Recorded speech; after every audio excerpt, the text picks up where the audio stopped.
agenciadepodcast.com.br. O ser humano, para mim, é a coisa mais linda.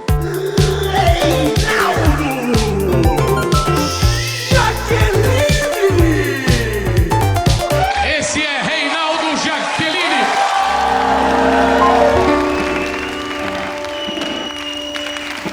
Sejam muito bem-vindos a mais um Reinaldo Jaqueline, senhoras e senhores. Meu nome é Vitor Soares, eu estou falando de política todos os dias e até aqui hoje eu vou ter que falar. Ah, meu Deus do céu, essas coisas me seguem. Mas junto comigo aqui, né, tem duas pessoas que também gostam de falar de política, porque são dois esquerdalhas. É uma expressão que eu adoro usar para os meus amigos. Esquerdalhas, que é Nicolas Queiros na minha direita. E aí, Nicolas? Tudo ótimo, eu tô nos trópicos, né, meu irmão? Então, desse tema eu só quero trópico. Exatamente, e lá no Apocalipse, que é São Paulo, tá Príncipe Vidani. Como é que você tá, Vidani? Alegria. Não, tô bem. Já começa com uma dose de ofensa merecida ao meu estado, né?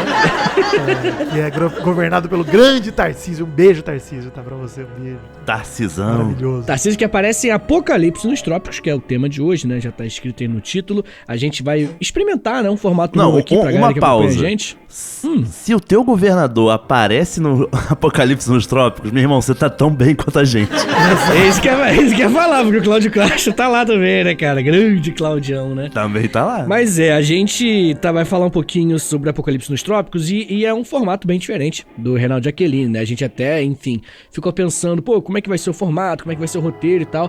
E a gente chegou na conclusão de, vamos experimentar, né? Vamos só trocar uma ideia, ver o que cada um acha. Se o público gostar, a gente pode continuar fazendo episódios sobre documentários e tudo mais. E se o público não gostar, a gente pode continuar também do mesmo jeito, porque, né, o que importa é o que a gente pensa. Então, a gente vai trocar essa ideia e vai falar sobre muito mais logo depois da vinheta. Hoje no Reinaldo Jaqueline tem documentário nacional. Estou falando de Apocalipse nos Trópicos. Documentário de Petra Costa.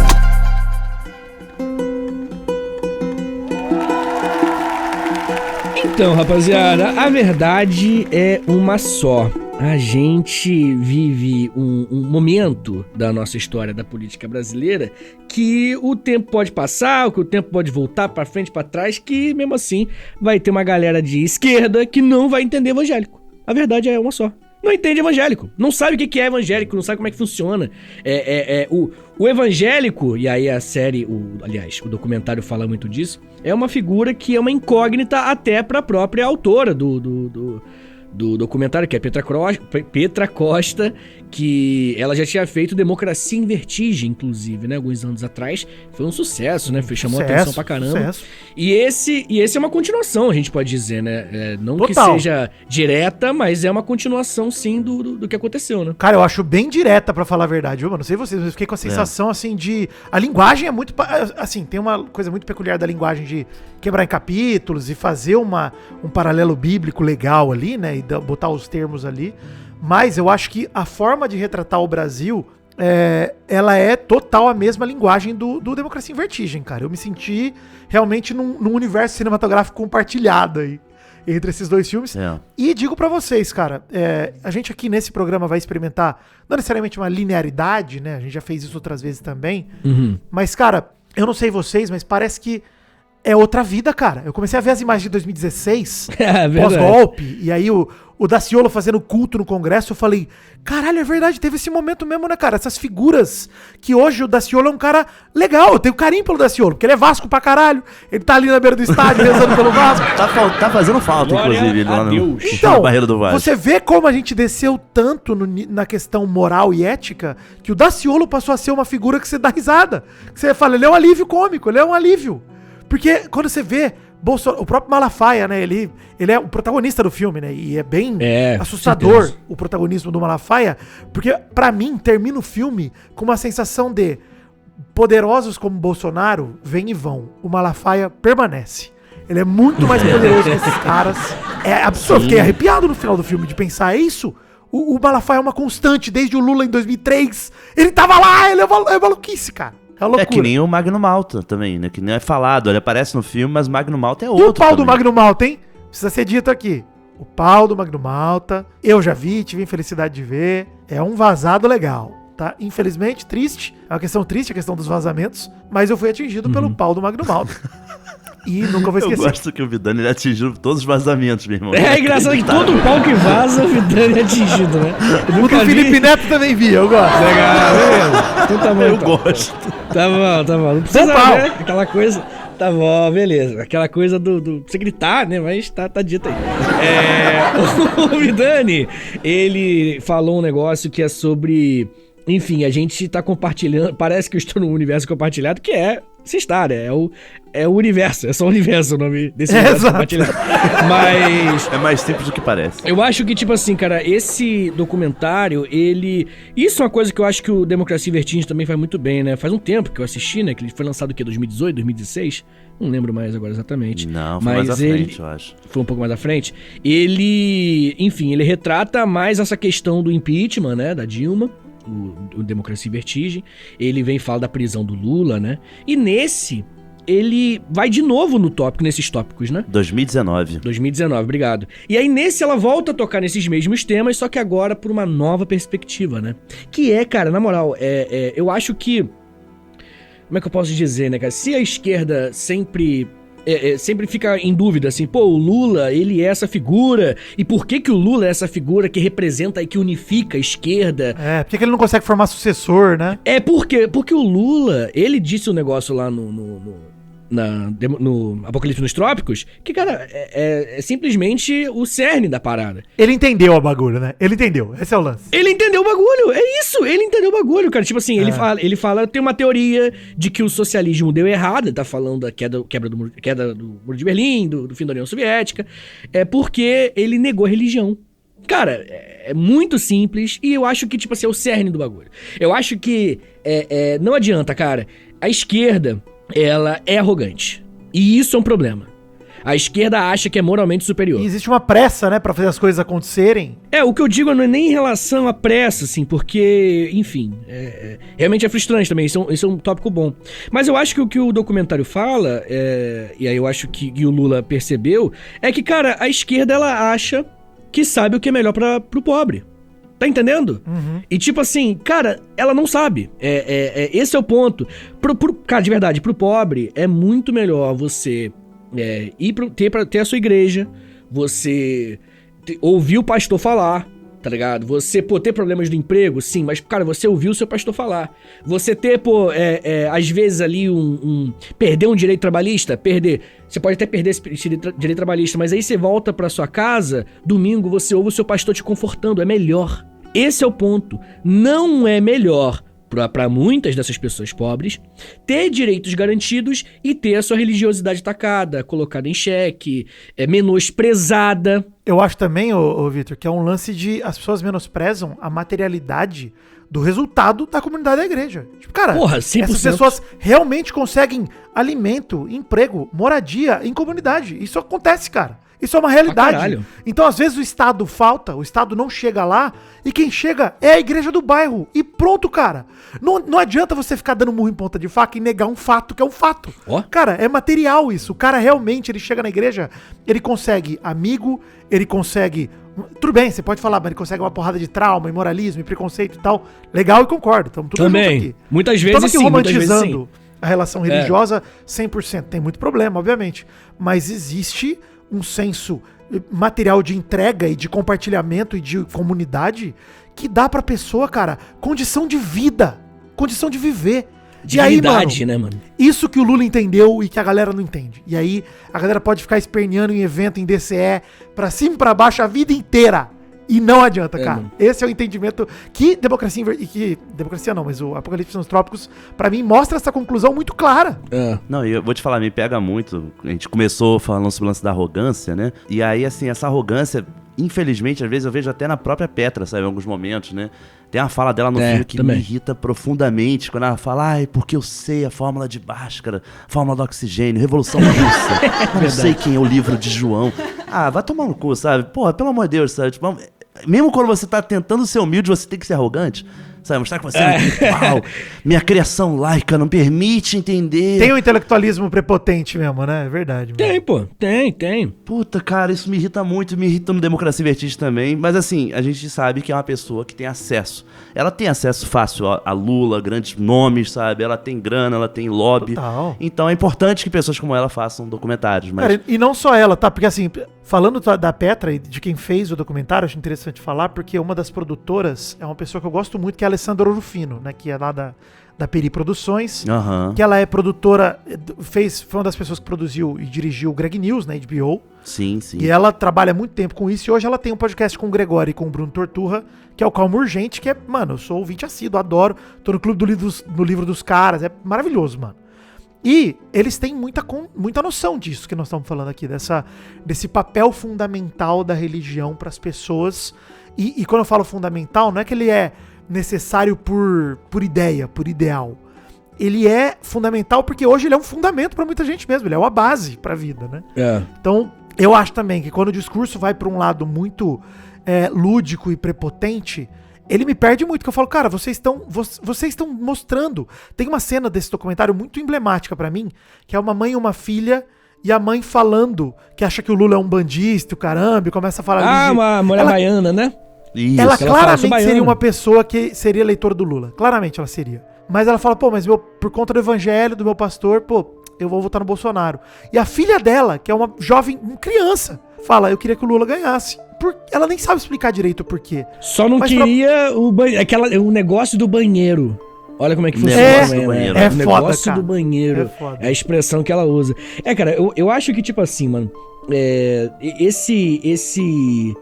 esse ponto do papel da religião pra essas pessoas, ele é o grande cerne aí, com certeza, tá ligado? Eu acho que Por que aconteceu, né, cara? Alguém instrumentalizou, alguém olhou aquele potencial político que essa religiosidade tinha, e aí o documentário, ele gosta de trazer um dado muito legal sobre aquele The Family, né? Que é uma organização de fora, desde a década de 20 nos Estados Unidos, que durante a ditadura veio pro Brasil e evangelizou muita gente. E né? lá veio o cara cheio de historinha. Mas é verdade. Essa história é foda. Evangelizou muita gente, presidente da ditadura, tomava café com essa rapaz. Mostra um documentário até. E aí, isso daí foi uma parada, cara, que vai ajudar a colocar como é que eu posso dizer? Meio que a semente política, mas não somente isso, né, cara? O outro ponto que o documentário fala de interessante é sobre a ascensão econômica de uma classe D para classe C, né? Enfim, que foi com o governo Lula dos anos 2000, né? Sobretudo no segundo governo dele. E o quanto que essa galera com dinheiro começou como é que eu posso dizer? Não foi politizada. Esse grupo não foi politizado. E isso deu espaço para outros grupos politizarem, como os próprios pastores, né? O governo Lula deu acesso com bens de consumo, políticas públicas importantíssimas. Eu sou aluno do ProUni. Eu fiz faculdade por causa do ProUni, política pública. Inclusive o Haddad estava envolvido com o ProUni, né, que começou em São Paulo. Sim. E depois exportou para o Brasil todo. E isso tudo é política pública importantíssima que não foi acompanhado de uma espécie de conscientização, uma espécie de politização mesmo. Então, assim, o que aconteceu para muita gente foi que, milagrosamente, né, o pastor, muitas vezes ele dá essa resposta, foi Deus. Deus chegou e te deu uma oportunidade para você, prosperar. A sua vida melhorou porque Deus entrou na sua vida, sabe? Não foi política pública, não foi um esquema, sabe, pensado, não foi o Estado participando ativamente. Claro que você também participando ativamente do processo, mas não foi uma política de Estado, não. Foi Deus que abençoou contra o diabo. Né, o Lula também dá essa canetada, né, que ele fala, cara, Deus é a solução, o diabo é o culpado. O reducionismo, né, você reduzir as discussões pra um bem e um mal. Cara, é muito pesado. Essa visão do Lula, inclusive, pra mim, ela é, mano, essencial pra você entender esse bagulho também, tá ligado? Porque esse reducionismo que nós estamos falando, ele trabalha muito com esse medo, né, esse pânico nas pessoas, e você colocar cara, você quer ser salvo ou você quer ir pra danação eterna do inferno? De que lado você quer estar, né? E a gente sabe que, cara, é um discurso enfim, que vai mexer com muito moralismo e tudo, mas vai simplificar a briga num bem contra o mal. E, cara, ninguém quer se enxergar como vilão da própria história, bicho. Esse é um preceito muito simples de humanidade mesmo. Ninguém quer ser isolado num momento de comunidade, né? Quando a gente fala sobre isso também, no meio que você vive, você não quer ser isolado. E eu quero dizer que é atraente, tá ligado? Esse bagulho é atraente, esse argumento é atraente pra caralho. A gente não pode menosprezar isso, cara. É atraente pra porra mesmo. É foda, cara. E assim, eu vou falar um negócio que eu achei até que o documentário, ele termina otimista, cara. Porque, assim, apesar de ele ter muito tom de, olha, essa teocracia, né? Isso que a gente tá vivendo, essa religiosidade na política, ela só tende a aumentar. E é uma parada que tá rolando.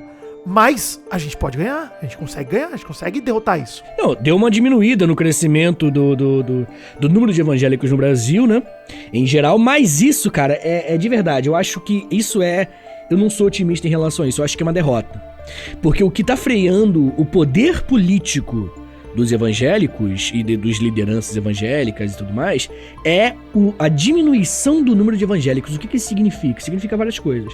Mas talvez a principal a esquerda realmente perdeu nesse meio. E a única forma da gente não perder essa batalha é simplesmente não tendo mais evangélico. Olha que derrota isso que significa.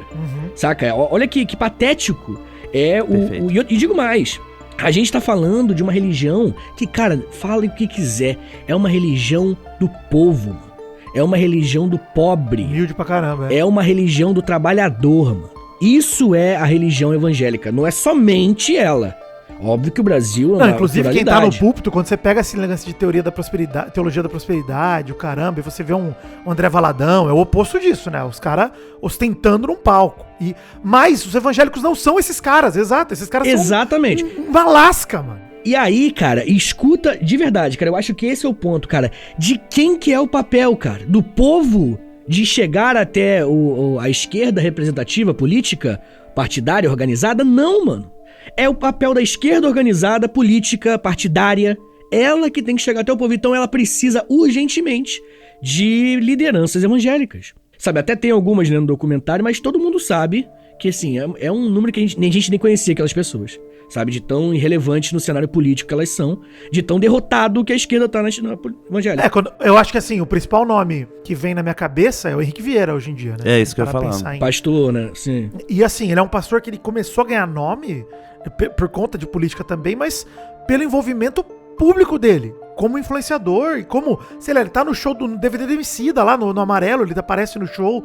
Cara, o Henrique Vieira é um nome que ele tocou pessoas midiaticamente, né? Ele foi atrás de fazer a mesma coisa, e aí, obviamente, né, com outro propósito, mas a mesma coisa que o Nicolas Ferreira fez. A mesma, cara. Só que com outro viés, né? Ele pegou e falou, cara, eu vou pregar a minha palavra aqui, mas eu vou seguir o que eu acredito e vou... De fato, qual é a forma de fazer isso que existe hoje? Mano, eu vou entrar no partido, vou lutar com ele e tal, é isso aí.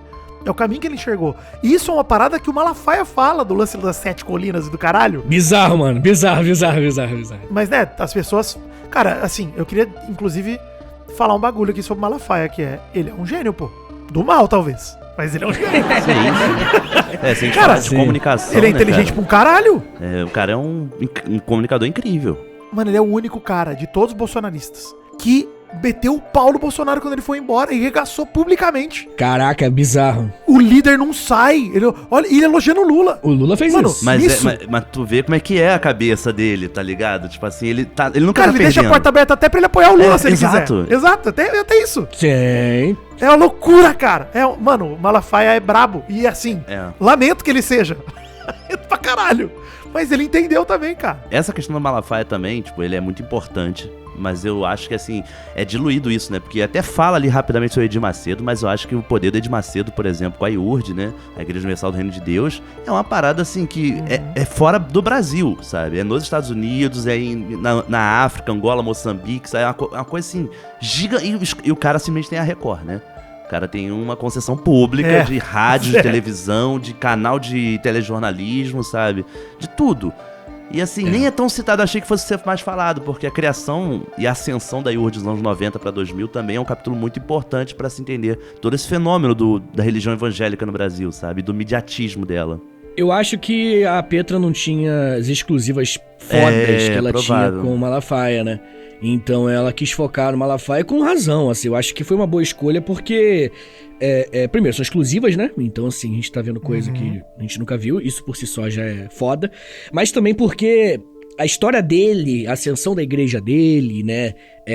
O comportamento dele no trânsito. Olha só as exclusivas que foda, né? Na curva Chico Anísio, ali na Ayrton Senna, na Jacarepaguá. Mano, ele passando os motoqueiros xingando. Porra, cara. Dirigindo uma BMW com relógio de ouro e falando de Deus, falando de Jesus no templo, tá ligado? Destruindo o templo porque estavam ganhando foda, cara. Muito foda, mano. E aí o segurança, aí ele falou assim, cara, o segurança vai dar um chamão nele agora ali. O segurança atrás dele vai chegar no motoboy, vai dar um esporro no motoboy. E aí... acha que pastor é paz, pastor é... Acho muito isso, foda, pastora, e aí a questão é, por que...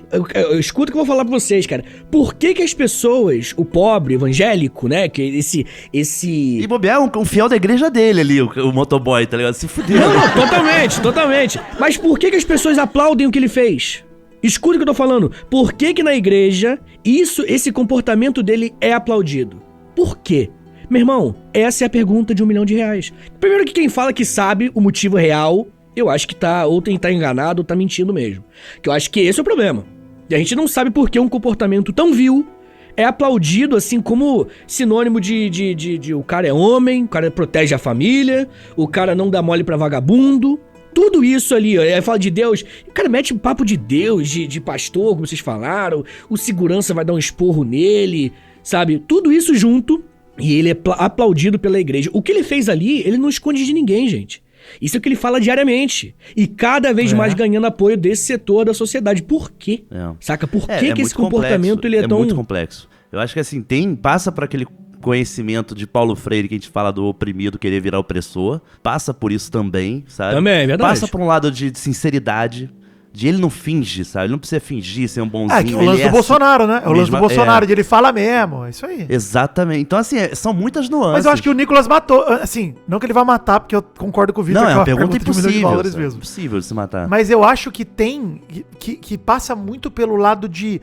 Cara, a gente tá acostumado a apanhar o tempo todo, a gente não precisa apanhar quieto. Você pode responder, você pode... Esse sentimento de, cara, você pode fazer algo pra sair dessa situação. Boa, é aí que o discurso deles ganha, cara, ganha força. É aí, cara, você não precisa apanhar sempre. Que é o lance que o catolicismo perdeu muita força no Brasil, que no catolicismo eles falam até isso no comentário de, cara, o reino de Deus é o depois. Hoje você veio aqui pra sofrer. Tu vai sofrer em vida, tu vai sofrer.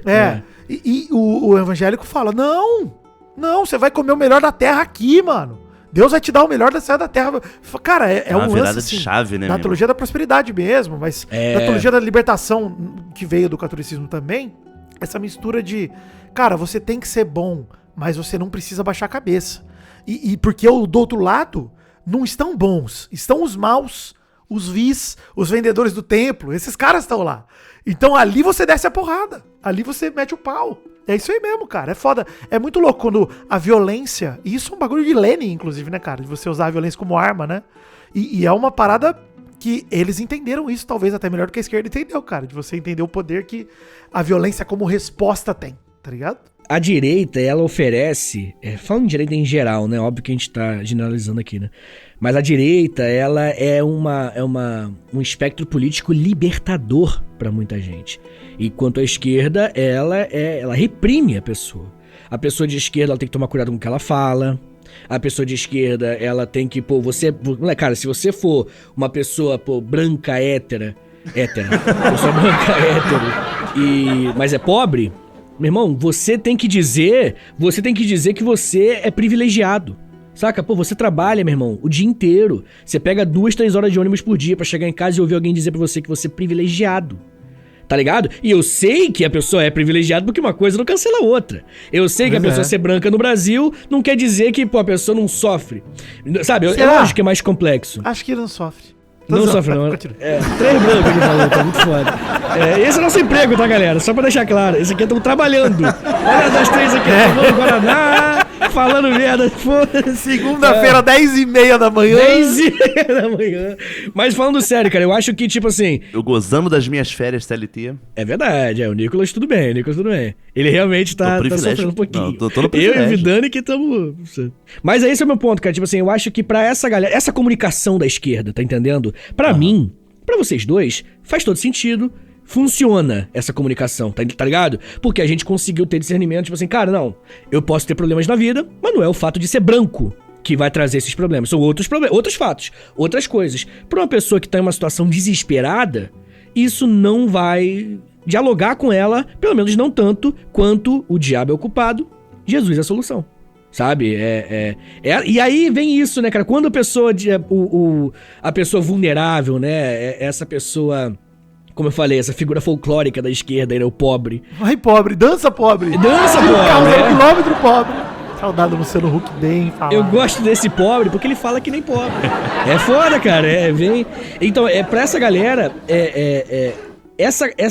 esse diálogo de representatividade também, não só isso, né? Muitos outros, soa repressivo, mano. Sabe? Isso soa como um problema.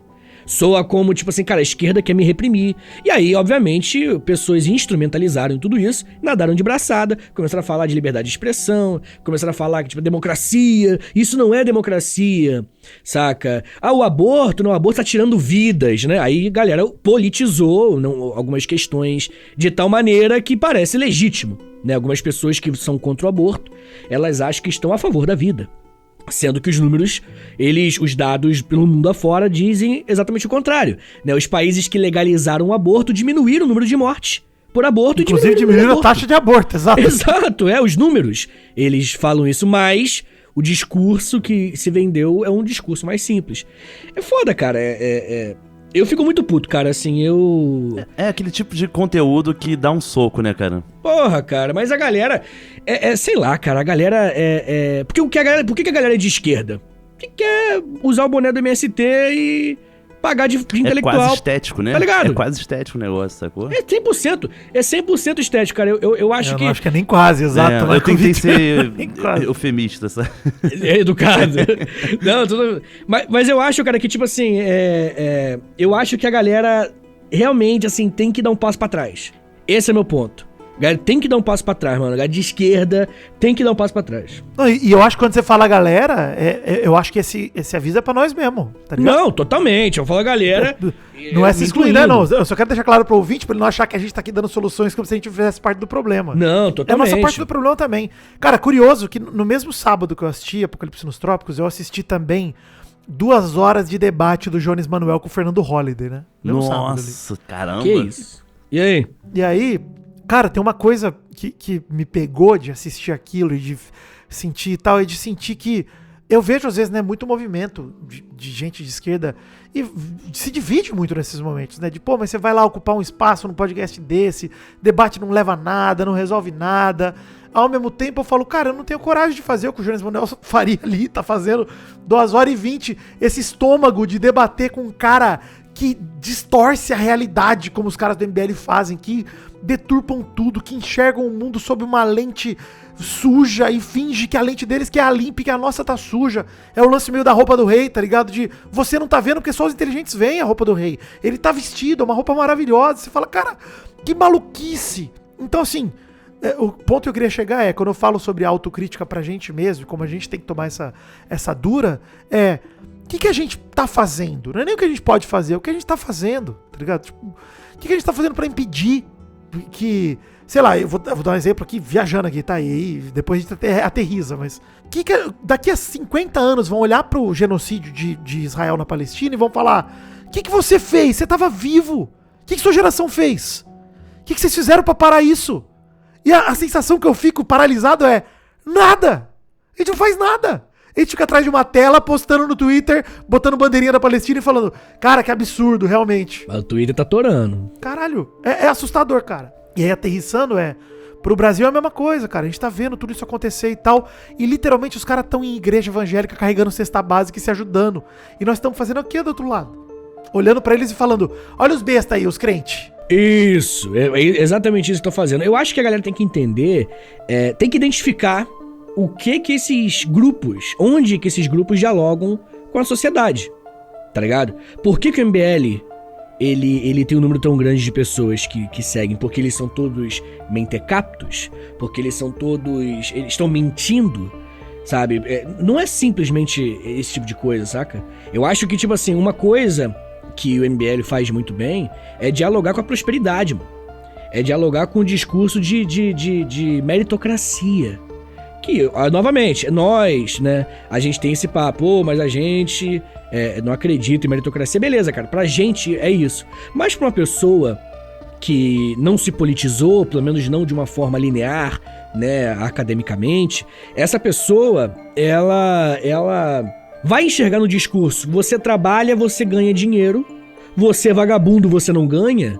Um discurso, uma resposta muito simples que faz muito sentido. E ela vai enxergar ali também esperança e capacidade dela de resolver os próprios problemas. Uma alternativa, né, cara? Totalmente. Acho que tão importante quanto a compreensão do que tá acontecendo é uma solução, né? Um caminho, tá ligado? A pessoa tá com problema. Mesmo que seja uma promessa vazia. Pô, né? Tranquilo, a promessa vazia. Você vê, né, isso no documentário. Tem umas críticas legais nesse documentário, né? Tem essa que eu vou falar agora, que é do cara falando: não importa, o pastor tem que tirar foto lá do Lula e falar: esse cara aqui é o Deus que eu acredito, sabe? Ele acredita no Deus que eu acredito, saca? Ele dá esse papo de meio que enganar as pessoas mesmo. Esse é o discurso, sabe? É o discurso estilo Malafaia mesmo. E depois o Lula falando, né? Que ele fala: nunca entrei na igreja pra pedir voto. Aí corta pra ele na igreja pra ganhar voto. Ganhando bênção ali, foda. Bom. E vai falar que tá errado? É foda também. Falar que tá errado não é, sabe? Mas é... Porque também, né, o Lula, ele tá entre a cruz e a espada, num sentido de que a esquerda exige dele comportamentos que não dialogam com o pobre. E ele sabe disso, né? E ele sabe disso. Tanto que quando ele fala que ele é cristão, antes ele fala o quê? Eu acredito no Estado laico. Ou seja, tá acenando pro grupo dele. É isso aí. Tá ligado? Pra galera politizada, militante. Tá assinando pros militantes. Mas eu acredito, eu sou cristão e tudo mais. E o cara é cristão.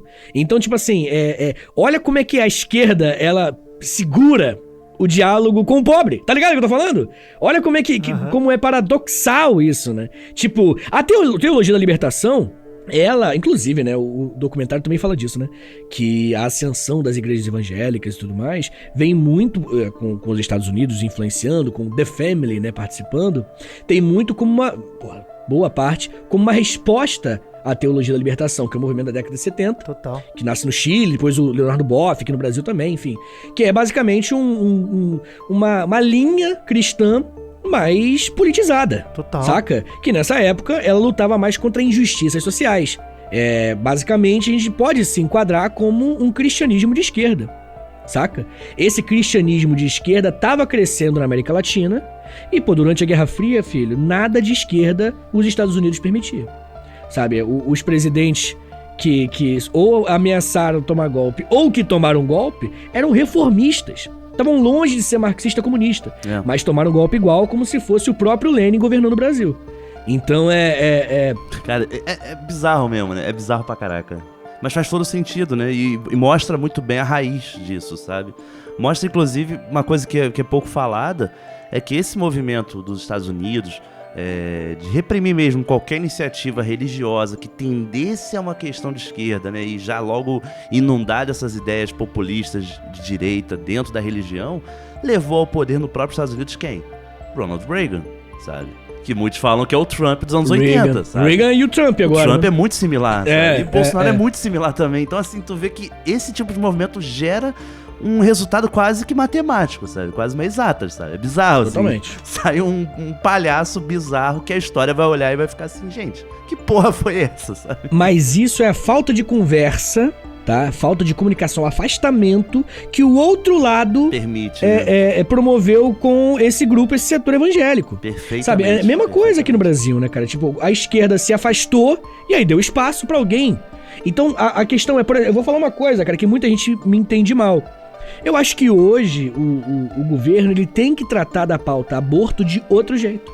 Ele tem que dialogar com lideranças evangélicas pra entender como chegar no meio termo, por exemplo, do aborto, tá, gente? Tô dando um exemplo. Porque é um assunto delicadíssimo.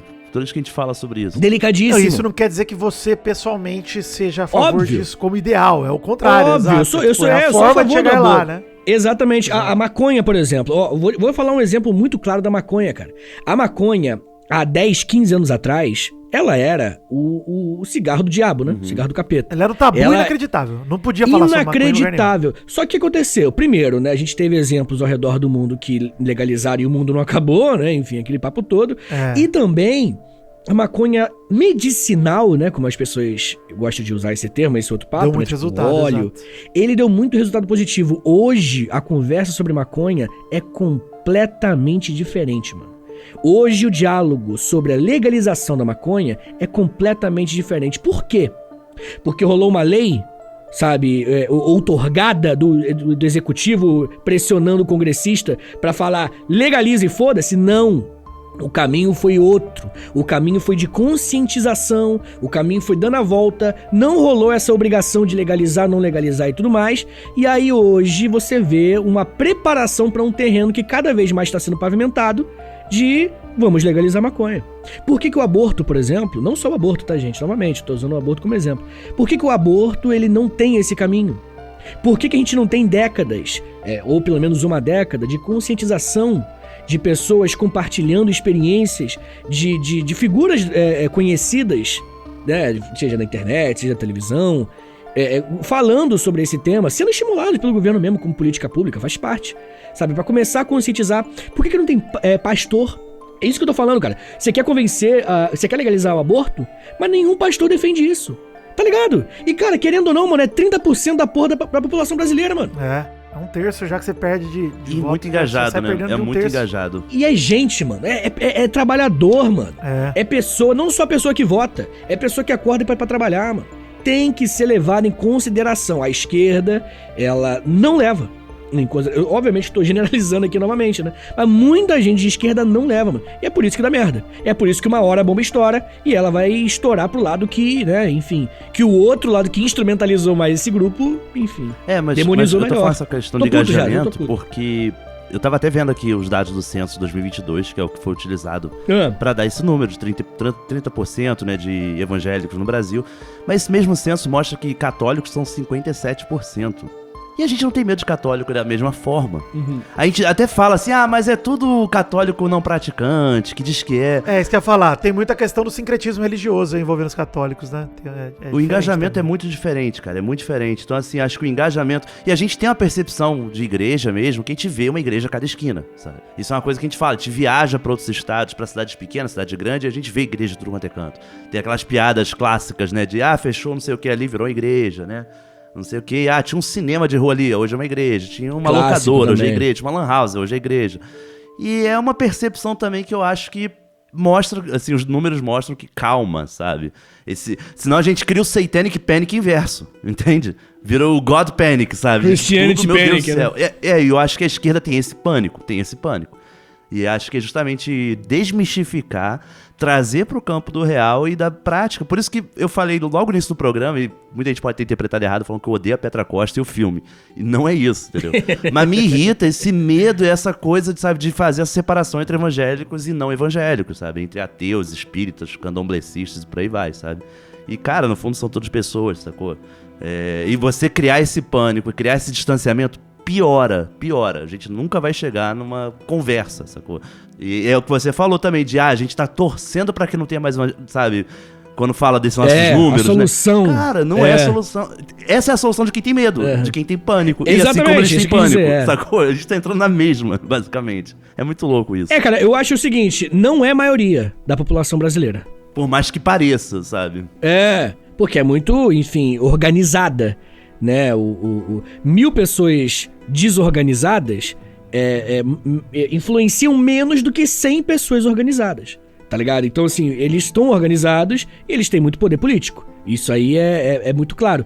Mas ainda assim, não são mais da metade, mas ainda assim são 30%. É coisa pra caramba, É coisa pra caralho. Quando se juntou com outros setores, né, militares... São milhões de pessoas, sabe? Aí passa da metade, que foi o que aconteceu com o fenômeno do Bolsonaro, né? A gente passou da metade porque misturou com militar, pró-militar, né? Misturou com outras classes sociais específicas. Misturou com católicos também, tu vê até no discurso ali dos pastores, nos púlpitos, né, falando sobre católicos, evangélicos. Mas é porque tem a questão de fundamentalismo mesmo, né? Que eu acho que, assim, a proporção de fundamentalista no catolicismo e de evangélicos fundamentalistas, ela é bem diferente, cara. Acho que hoje em dia, principalmente por conta dessa... E aí eu vou usar esse termo, talvez não seja o mais adequado, mas essa subserviência aos pastores que a gente não vê tão comumente com padre em igreja católica, assim.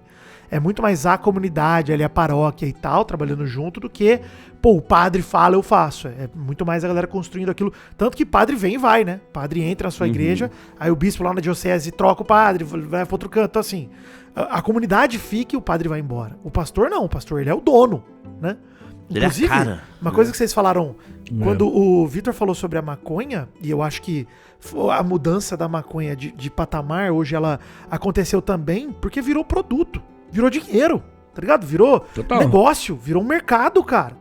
Então, se os caras estão vendendo maconha legalizada em lugares e tal, vão ter áreas da sociedade liberais mesmo que vão olhar e falar, quero ganhar dinheiro com isso, vou transformar esse negócio. Então vai passar a ser menos demônio e mais interessante, né? Vão olhar menos pelo viés teocrático e mais pelo viés capitalista. Isso vai acontecer mesmo com as coisas. E aí, cara, eu acho que voltando pro documentário, que me pega muito pensando na narrativa toda, eu acho que a melhor parte do documentário pra mim, que inclusive gostei bastante e tal, mas a melhor parte é justamente o final dele, que deixa esse tom de a vitória do Lula. Então, arrepiei de lembrar, quando mostrou tudo, cara. Principalmente assim, a hora que vai mostrando o governo Bolsonaro, que mostra o Covid e mostra as valas em Manaus e tudo, com áudio. Tô arrepiado de lembrar disso aqui, cara. O segundo país que mais morreu gente, né, por Covid, né, cara? Cara, parece que faz 15 anos isso, parece que faz 50 anos isso, cara. Não, o bagulho é 2, 3 anos atrás. 4? É absurdo. Fiquei olhando e falei, caralho, é isso mesmo, cara, acabou de rolar. E aí termina com a vitória do Lula e tudo, você vê aquele caminho todo, e você vê ali, né, as operações da Polícia Rodoviária Federal. Nossa, cara, a gente esquece. A gente esquece, mano, é muita coisa, velho. Eu esqueci disso. Me lembrou essa porra. O cara tá sendo preso porque o filho dele comunicou com os bagulho meio, tipo, nada, olha que tanto de merda que esse cara fez, ele tá sendo preso por nada disso. Nada disso ele tá sendo punido, nada. O lance dos mortos, nada. E você olha e te dá raiva e você fala assim, mano, tem um fiozinho de esperança. E aí eu acho que o final do filme, ele é lindo, mano, de olhar e falar, o verdadeiro significado da palavra apocalipse não é fim do mundo, é revelação. É, Revelations, né? O livro em inglês é Revelations e caramba. Então, assim, é uma palavra em grego que é, cara, revelação. E, tipo, o que a gente espera aqui não é que o mundo acabe, sim que as pessoas abram os olhos. É só essa lição. Tipo, mano, isso eu achei foda mesmo no documentário de... Cara, sim. É tanto uma dedicação à memória de, cara, não se esqueçam dessa porra, desse caminho que levou a gente até aqui. Olha o mal dessa parada na pandemia e tal. E aí, pra além da religião, e sim pro projeto de poder mesmo. E aí a gente fala do ovo da serpente do fascismo mesmo, sendo chocado no nosso quintal. Porra, nossa, é aquele ninho da anaconda que o Ice Cube cai, tá ligado? Pode isso mesmo. É bizarro, cara, é bizarro. É uma maluquice, cara. E tem um detalhe, assim, que foge um pouco dessa discussão que a gente tá sobre religião, política, mas falando sobre documentário, que eu acho muito legal, que esse filme trouxe pra mim, que muita gente nem não pensa como é feito um documentário. Um documentário quase sempre é se você tem uma ideia de um tema, você junta uma galera, né? Você propõe fazer, mas você não sabe o que vai acontecer. Você vai entrevistar pessoas, você não sabe quais são as respostas que vão dar. Uma resposta que a pessoa vai dar vai te levar pra um caminho, que você vai pesquisar uma coisa específica, né? E ela fez o filme pensando em falar sobre o golpe da Dilma e a ascensão da extrema-direita no Brasil. Era isso. Esse filme também... Não, começa em 2016 as gravações, ela não sabia o que ia acontecer, né, cara? Loucura, e aí é muito legal que, assim, a gente viu Democracia em Vertigem, né? E uma das críticas que eu fiz na época é que eu achei que era um filme sem pergunta. Ele era um filme muito de mostrar coisa, tipo, filme verdade. É pra gringo, né? É. E não tinha pergunta. Já nesse, já melhorou esse sentido. Eu sinto que a Petra traz um questionamento. Ela questiona mais, sabe? Ela procura saber coisas. Ela indaga o Lula sobre o que acha que levou a isso, sabe? Ela indaga o Malafaia. Ela até tem hora que fala aquela frase clássica lá do... Não, mas uma democracia é a maioria também defendendo os direitos da minoria, sabe? Ela...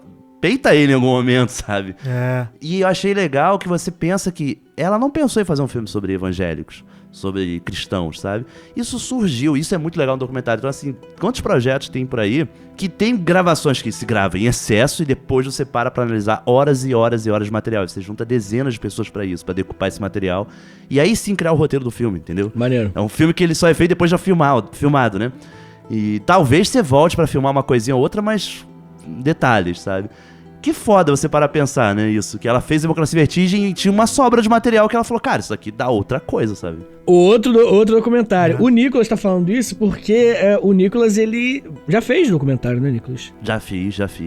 Inclusive, esse é um ótimo momento pra nossa chamada pros nossos jabazinhos, que é o momento do Plim Plim. Olha aí!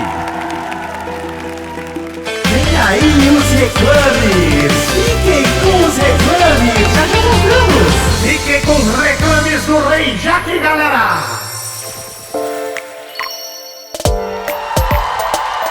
Rapaziada, o negócio é o seguinte, né? Você tá vendo a gente reclamando da política brasileira como se a gente soubesse de alguma coisa, né? Acho que a arrogância da esquerda tão criticada foi demonstrada aqui durante o episódio. Não, a gente deu uma aula aqui. E nós sim sabemos o que é melhor pro pobre. O pobre não sabe o que é melhor pra ele, não. Pobre tem que jogar sinuca pra ganhar casa no Luciano Huck. Isso que é o melhor pro pobre. Isso, é verdade. Essa é a solução, é o meu plano de governo. E caso eu me torne presidente. Inclusive, né, eu só vou conseguir me tornar presidente se eu tiver comida, tá, rapaziada? E pra eu ter comida, pra eu pagar meus alimentos aqui em casa, pra eu continuar botando ração pro meu cachorro e pra um cavalinho que também tem aqui no meu quintal. Pô, um cavalinho deve comer pouco, hein? Cara, o cavalo come pra caralho. A Rubi, essa moça. E pra ela comer pra caralho, eu preciso de gente no apoia.se/Reinaldo Jaqueline. Senhoras e senhores, essa é a nossa campanha de financiamento coletivo, onde a gente, enfim, mantém essa bobagem aqui que a gente tá fazendo no ar e a gente mantém com o apoio dos ouvintes, né? Então todo mundo que apoia, antes de mais nada, muito obrigado por permitirem esse trabalho continuar rolando. E assim, gente, não pense que a gente tá só pedindo coisa, assina lá se você puder, não é só isso não, a gente tá entregando também. A gente também chega junto. E uma das coisas mais importantes que a gente entrega, acho que é a principal, é episódio exclusivo. Existe um feed que tá lá no Spotify, ele tá no banner do perfil. Você tem o perfil lá do Reinaldo Jaqueline, lá tem um banner, você clica nele, e aí quando você entrar nesse banner, você vai entrar no Apoio Reinaldo Jaqueline. Esse feed todo aí, com vários episódios, é o que a gente chama de banheira do Reinaldo Jaqueline. O que é a banheira do Reinaldo Jaqueline? É um feed com episódios exclusivos que são relacionados ao tema de cada episódio da semana nesse feed aqui normal. Então, por exemplo, dessa semana é o que, Nicolas? Você que é o apresentador dessa semana, vai. O que você vai falar? Essa semana eu vou contar uma experiência sobre um documentário que eu fiz na época de faculdade que eu apanhei da polícia, tive equipamento quebrado e fui perseguido por Sérgio Cabral. Eita! Só substantivo próprio. Supostamente, tá, seu advogado? Supostamente. As aventuras de Nicolas Costa, você vai ali no nosso querido... Petraqueiros. Banheira do Reinaldo Jaqueline, no Apoia-se. É verdade, mas não é só isso, tá, gente? Existem outras recompensas que você ganha, porque dependendo do nível Petralha de apoio... Costa. Cara, isso é maravilhoso, Petralha né, cara? Costa. Já vem pronto, Cara, né? com certeza já mandaram, né? Deixa eu pesquisar. Petralha Com certeza, agora que eu vi. Já meteram já. Petralha Costa e sua trupe de esquerdistas são uma piada. Aqui, eu já acabei de ver. Muito foda. Muito foda. Mas aí, gente, vocês também, né, com R$10, vocês recebem acesso aos episódios exclusivos. Com 25, além do que eu já falei nos episódios exclusivos, você também entra no nosso grupo lá do Telegram. Então, se você quiser discordar da gente, então, não sei se eu concordo tanto com vocês. Eu gostei do que o Nicolas falou. Vou até botar uma foto, hein, da gravação agora pra galera que tá lá. Bota, manda. Muito bom. E a rapaziada lá do Telegram, além de, enfim, trocar ideia com a gente todo dia sobre os episódios, sobre outras coisas, eles também participam da escolha de temas muitas vezes. Eles dão dicas pra gente, a gente vai trocando, verdade, que tá fazendo sobre isso. Enfim, é uma troca muito legal que tem por lá. E depois, com 50 conto... que é o nível mais alto aí de apoio, você também participa do próprio Reinaldo Jaqueline. Tem um quadro aqui que a gente chama de O Povo Fala. É um quadro onde, antes de gravarmos o episódio, a gente te manda um spoiler, né? Vamos gravar sobre Apocalipse nos Trópicos. Aí você, que apoia com R$50, você vai mandar um áudio pra gente que a gente vai tocar durante o episódio. Olha que legal, né? Então, assim, dependendo do nível, você tem recompensas diferentes e cabe no teu bolso aí, dependendo de tudo, né? Mas também existem umas metas que a gente tá preparando que o Príncipe Vidani vai explicar pra gente, né, Príncipe? Lembrando que estamos aqui semanalmente quebrando um galhaço do nosso querido ouvinte, porque...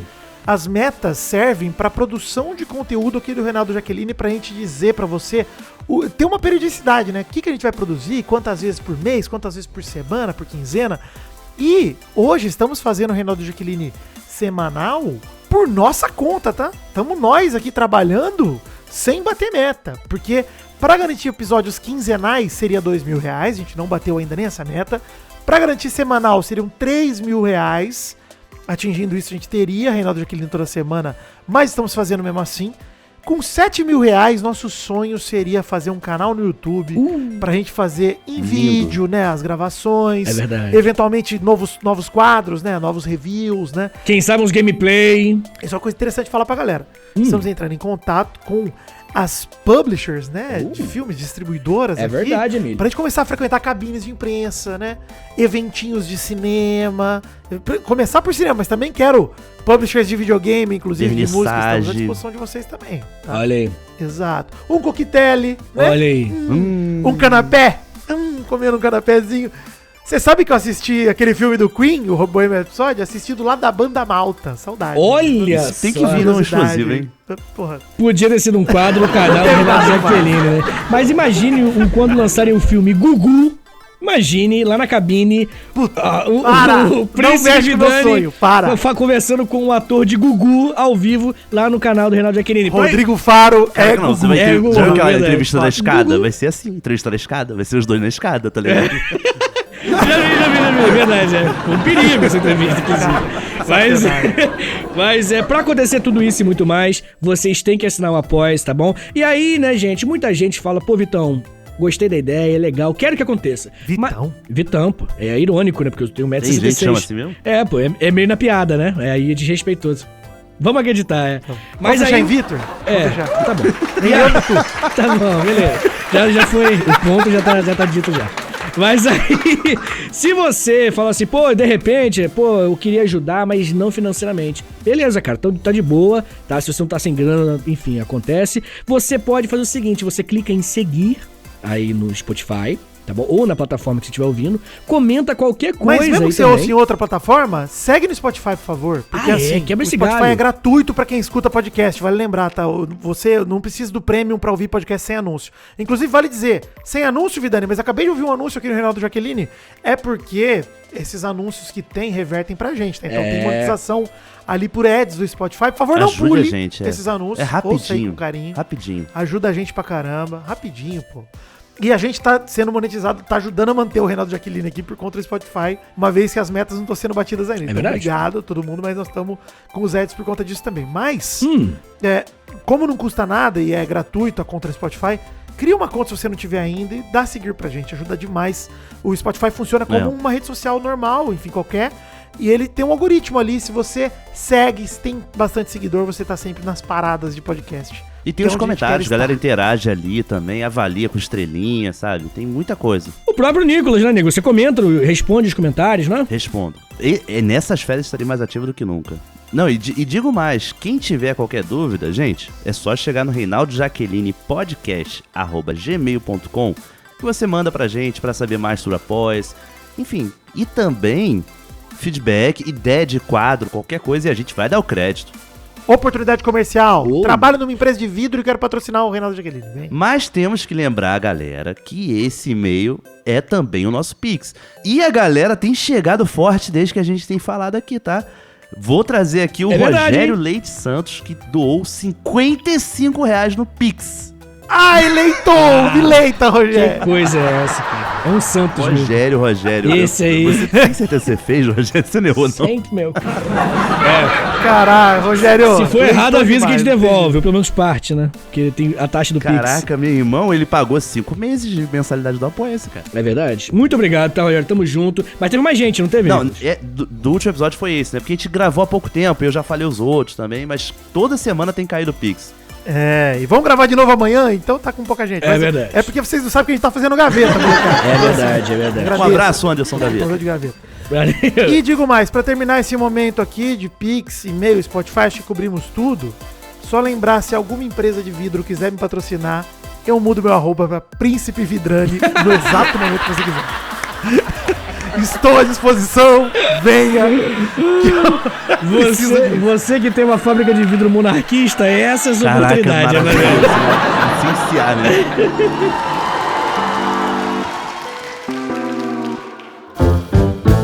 Reinaldo Jaqueline. Rapaziada, a gente falou, né? Falou pra caralho aqui hoje, ficamos putos pra Desabafamos, caralho. né? Desabafamos. Glória a Deus. Glória a Deus. A gente não sabe o que o público vai achar desse episódio, tô curioso pra saber. Se o pessoal, enfim, der um feedback, a gente agradece. Mas uma coisa é certa, né? É um documentário que tá dando o que falar nas redes, como os jovens falam, né? E por isso eu queria que cada um desse uma nota e explicasse, né, a sua nota bonitinha pra gente ter um fechamento legal aqui pro episódio. Eu queria começar, já que eu comecei falando com o Nicolas no começo do episódio, eu quero falar agora com o Príncipe Vidani, que nota ele dá para Apocalipse nos Tropos. Muito bem, meus queridos Vitor Soares e Nicolas Queiroz. Eu queria começar dizendo que eu acho muito legal a gente sair da nossa zona de conforto no Reinaldo Jaqueline e falar de uma obra que é uma obra nacional, uma produção nacional, uma produção de documentário, coisa que a gente não tinha falado ainda. Já falamos de animação, falamos de videogame, fizemos várias coisas aqui, mas documentário era uma área que a gente não tinha comentado ainda. Eu sou um fã de documentários de maneira geral, tanto em série quanto em filme, acho legal de acompanhar. E eu acho o trabalho da Petra Costa incrível mesmo, artístico. Tenho também meus momentos ali que eu fico um pouco incomodado com o discurso, como o Nicolas já citou anteriormente, mas eu acho que de maneira geral ela consegue um pouco me hipnotizar nos documentários, assim, me deixar tudo... É um documentário que eu nem vejo a hora passar. O filme tem 1h30, 1h40, se eu não me engano, não lembro exatamente quanto. 1h49. É isso aí. Cara, chega um momento do filme que parece que ele tem 15 minutos, porque você não para, você começa a ver e vai vindo coisa atrás de coisa atrás de coisa, você fica maluco, E assim, é um documentário pesado e doloroso, acho que ele te lembra de coisas que às vezes parece que é um lance meio traumático pra mim, essa gestão Bolsonaro principalmente. Parece que eu escondi coisas embaixo do tapete pra não ficar pensando, que foi terrível. Foram momentos tenebrosos ali com a pandemia e tudo mais. Eu acho que, de novo, eu fiquei feliz com o documentário no final, porque eu achei que terminar com 8 de janeiro, com todas as imagens e com uma mensagem de, cara, que isso sirva de revelação e não de... que a gente não fique com um gostinho de o mundo acabou, e sim com... abra os olhos pra isso que aconteceu. Algo foi revelado ou está sendo revelado, né? Isso pra mim é sensacional. E aí, eu vou dar pra esse documentário a nota Grupo Revelação. Um grupo de pagode, né, que tem tudo a ver com o apocalipse verdadeiro, né, que é Revelação, que tem um tom que às vezes é uma música que emociona, que pega no peito, né? Sim. Que pega forte, mas com um tom de alegria no final. Olha aí. Então, Grupo Revelação é minha nota pra Apocalipse nos Trópicos. Gostei bastante. Um beijo pra Alessandra Orofino também, que eu sou muito fã e que foi produtora aí desse filme brilhante que está na Netflix. Inclusive, eu queria ter visto no cinema, mas foi tão rápido, né? A passagem pelo cinema só passou pelas capitais que não deu pra assistir. Vi na Netflix mesmo. Perfeito. É isso aí. Coisa linda, coisa linda. Eu gostaria agora de ouvir a opinião de Nicolas Queiroz sobre Apocalipse nos Trópicos e dizer que nota que ele merece. Muito bom, muito bom. Olha, eu fico dividido e eu adoro isso, tá? Eu acho muito foda quando você assiste uma obra e você fica ali perdido, sabe? Do que você gostou, o que você não gostou,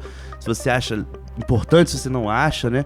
Porque, por exemplo, por um lado, eu critico um pouco esse didatismo, né, da Petra e tudo mais, da forma como ela faz o documentário, mas fico pensando, pô, mas isso é bom pra quem tá lá fora, entender o que tá se passando aqui. Aí, por outro lado, eu fico, mas por que eu tô interessado em quem tá lá fora? Por que isso valida alguma coisa pra mim, sabe? Tipo, foda-se quem tá lá fora, parar com esse viralatismo de que a gente tem que explicar tudo mastigadinho pra gringo entender a gente, sabe?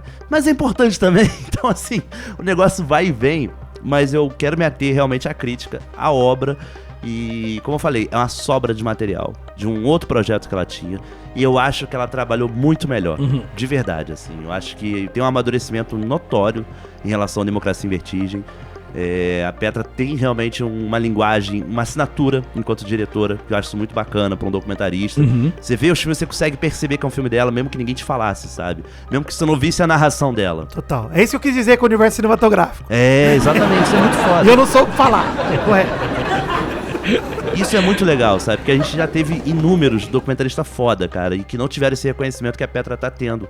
E eu acho bacana a gente hoje tá tendo. Assim como a gente falou do Ainda Estou Aqui. Tivemos, filmes incríveis brasileiros que não tiveram esse reconhecimento. Que foda que hoje tem Ainda Estou Aqui e tá tendo. Que isso seja uma virada. Então, É isso aí. pensando hoje num sistema numérico, que não é meu comum, tá? De 5, uma nota assim, de até 5, né? Nota 4. Não sei. De 4 Cavaleiros do Apocalipse. Porque a Petra bom. já trouxe 2. Olha, Pode Gostei. trazer mais 2 Cavaleiros do Apocalipse aí, de toda a vilanidade brasileira, política, religiosa e o que mais seja. muito bom. E eu tô curioso, realmente, porque como eu vi uma evolução do trabalho anterior, cara, eu quero ver mais. Eu saí com essa sensação, sabe? De quero ver mais coisas da Petra, quero ver que outros assuntos podemos chegar, né, pra abordar. E eu traço até um paralelo com o que foi o Michael Moore, por exemplo, nos anos 2000 pros Estados Unidos. Total. Só que, claro, com uma outra verborragia, com um humor ácido pra caramba que o Michael Moore tem, né? Tipo, outra linguagem, mas eu acho que tem um efeito similar de popularizar um debate político, né? E levar pra fora. Muito bom, Nicolas Queiros. E agora, dando a minha humilde notinha, eu quero, enfim, só pra concluir, até pra minha nota, eu quero que a galera pesquise pastores e pastoras que você, enfim, goste. Você sendo religioso, alemão, né? sabe? Você não sendo religioso, você sendo católico, você sendo próprio evangélico mesmo, sendo de qualquer religião, tem muita gente Pastor boa Arnaldo. que independe de religião. A gente sabe muito bem, né, cara, que pessoas canalhas existem em qualquer espectro político, qualquer espectro religioso também. Então eu quero dar uma recomendação, existe um pastor que eu gosto bastante chamado Vitor Azevedo, @VictorAzevedo10. Vocês gostam de Vitor, hein? Não, mas esse brother enfim, ele até... Vidrani só tem um. Príncipe Vidrani, então, imagina. E o Vitor Azevedo, ele faz um trabalho muito legal, ele não politiza partidariamente a pregação dele, mas ele fala de, enfim, um Deus misericordioso, né? Um Deus do amor, e isso é bonito pra caramba. Eu adoro o que ele fala, e eu não sou religioso, tá, gente? Mas eu acho que vale a pena acompanhar esse tipo de pessoas, e você procura aí também, deixa nos comentários. Tipo assim, pô, a minha igreja é muito legal, pô, a minha igreja... Ela fala muito de respeitar o próximo, né? Minha igreja fala muito sobre as pessoas que Jesus andou, né? Porque Jesus andou com pessoas que eram consideradas marginais, né? Na época dele. E a minha igreja é legal, esse pastor que eu sigo, esse trocar figurinha de lideranças evangélicas. Não só pastor, né? A própria igreja, enfim, outras pessoas religiosas. Ia ser um bagulho maneiro, até pra gente fugir, né? Quebrar um pouco da bolha aqui das pessoas que não estão, porque eu acho que não é tão comum aí, pelo menos pra gente, né? Então, né? Dito isso, já que eu estou falando tanto de pastor, eu vou dar a nota, que pra mim é uma nota muito alta, que é a nota Pastor Júnior. Eu posso dar glória a Deus aqui em casa e xingar? Pode. Eu posso vir de coque aqui, Pastor Júnior, usar saia até o pé da igreja lá fora durante o dia, usar a sainha da Anitta? Pode. Eu posso tomar Santa Ceia e depois tomar cerveja? Pode. Eu posso ser minha mulher casada e amante lá fora ser o pastor saber? Pode. Eu posso, pastor, ter 3 homens, 4 homens? Pode. Eu posso xingar palavrão? Pode. Você só não vai poder ouvir o som da última trombeta. Essa é a minha nota. Maravilhoso. Essa é a minha nota. Grande nota, cara. Excelente nota. Cara, Excelente nota. eu gosto muito do Pastor Júnior. É muito foda, cara. Isso que nós não falamos do pastor alemão, Ó! né? Nem do de Shepherd. É verdade. Né? Pô, tantos pastores aí que mereciam mais também a atenção da Petra Costa. E digo mais, Petra, tem uma personalidade brasileira para um próximo documentário que já foi skatista, karateca, DJ, BBB. Olha, vale a pena investigar a vida desse rapaz. Olha, vale a pena. É verdade. Eu acho que tem um documentário pronto aqui entre eu e o Vidani aqui, ó, na gravação aqui. Vertigem nos trópicos, né? Olha, é verdade. Exato. Karatê nos trópicos. Mas e outro pastor também que... Vertigem nos trópicos é legal, porque o skate, né? Dá uma Olha... E eu tenho labirintite Parkour, hoje em dia. olha aí, ó. Eu Petra. larguei as artes marciais por causa da minha vertigem, olha aí. Cara, labirintite nos trópicos já fechou. Labirintite e vertigem? Olha aí,